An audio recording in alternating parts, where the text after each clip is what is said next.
Had a pretty good start to the week documenting a patient reunion with his medical team for the Alfred hospital. It was a big job where we were recording both the remote guests as well as beaming out vision from the room, as well as recording all of the people recounting the events back to the patient.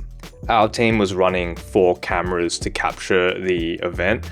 And in addition to our team, we had 2 news crews capturing what was happening as well. So there were a lot of cameras floating around the room. So we had to keep in mind that there were 2 news crews coming in when we were setting up, just to give them room to set up their cameras as well. We had the whole fleet of Balloon Tree Productions cameras out with the FX6, FX2 and FS5. And we had a ZV-1 as the webcam camera so that the patient had a really nice high quality video feed of who was speaking.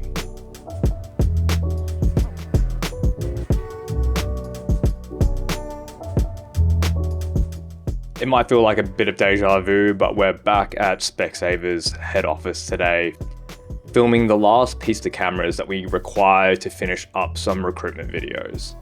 The retail floor of the Specsaver stores have a lot of downlights that cast some pretty nasty shadows on talent. I'm a big fan of using the pre-existing lights in the room, so I put a diffusion scrim above the talent to diffuse that overhead light to reduce any nasty shadows that we get, while still being able to use the lights within the retail space so that it looks natural to the environment.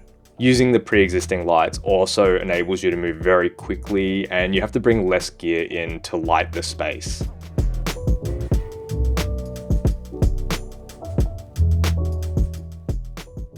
If you've seen my other videos in the past, you've definitely seen this room before. This testing room is really difficult to light because it's such a small room. Once you get the camera, lights, audio, and then myself in the room, it's a pretty tight fit.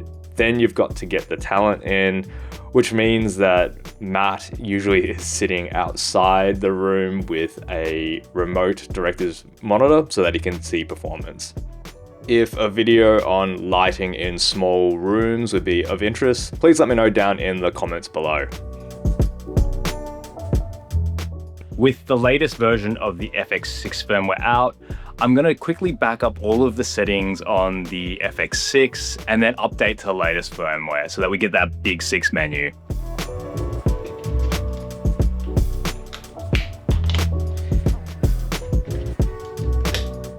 I really love the way that the FX6 and the other cinema line cameras have given to save all of the camera settings to an SD card. This makes updating firmware and keeping camera settings consistent across multiple camera bodies really, really easy.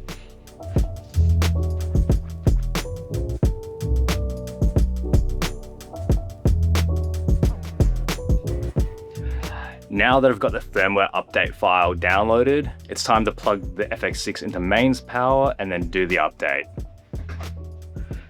You want to be plugging the camera into the mains because you don't want the camera to lose power whilst it's updating, because that's a good way to brick your camera and have a very expensive repair bill. All right, so DC in 19.8 volts. Good, good, good. So if I were to unplug the DC, that should go to, 71 minutes. I always like to have the battery plugged in also, as well as the mains, just in case your power dies in your apartment for some reason. Better safe than sorry, I say. So let's just version. So we can now go version up, which is what they say. So insert the SD, select a version, select version up in the main menu, select version up, execute.